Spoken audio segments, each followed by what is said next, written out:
या बातमीपत्राचे प्रायोजक आहे यल्लम्मा टेम्पल, दाजीपेठ, सोलापूर। सालाबादप्रमाणे यंदाही मंदिराच्या वतीने वटपौर्णिमा कार्यक्रम व श्री यल्लम्मा देवी व जमदग्नी ऋषी कल्याणोत्सव शुक्रवार 21 जून रोजी दुपारी 12:23 अभिजित मुहूर्तावर अक्षता सोहळा होणार आहे। तसेच विविध धार्मिक कार्यक्रमही होणार आहेत। या प्रसंगी महाप्रसादाचे आयोजन करण्यात आले। वेळ 12 ते 3, स्थळ दाजीपेठ, सोलापूर।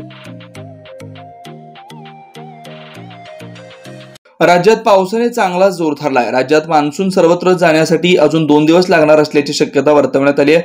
दरम्यान राज्यात पुढील 4 दिवस पावसाची शक्यता कायम आहे। मुंबई, ठाणे, रायगड, पालघर या जिल्ह्यासह कोकणात पुढील 4 दिवस पावसाच्या सरी पाहायला मिळतील असा अंदाजही हवामान विभागाने वर्तवला आहे। भारतीय हवामान विभागाने ठाणे, मुंबई, पालघर, रायगड या जिल्ह्यांना पावसाचा येलो अलर्ट दिला आहे। याशिवाय पुणे, अहमदनगर, सोलापूर, सातारा, सांगली या जिल्ह्यांनाही पावसाचा येलो अलर्ट देण्यात आला आहे। तसेच सोलापूर, रत्नागिरी, सिंधुदुर्ग या जिल्ह्यांना हवामान विभागाने पावसाचा ऑरेंज अलर्ट दिला आहे। याशिवाय राज्यभरात पुढील 4 दिवस पाऊस कायम राहणार असल्याचा अंदाज आहे।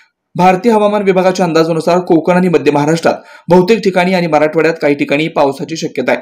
काही भागात विजांच्या कडकडाटासह पाऊस पडण्याची शक्यता आहे। याशिवाय सोलापूर, पुणे, पालघर, अहमदनगर, सातारा, धाराशिव, बीड, लातूर या जिल्ह्यात जोरदार पावसाच्या सरी कोसळण्याचा अंदाज हवामान विभागाने वर्तवला आहे।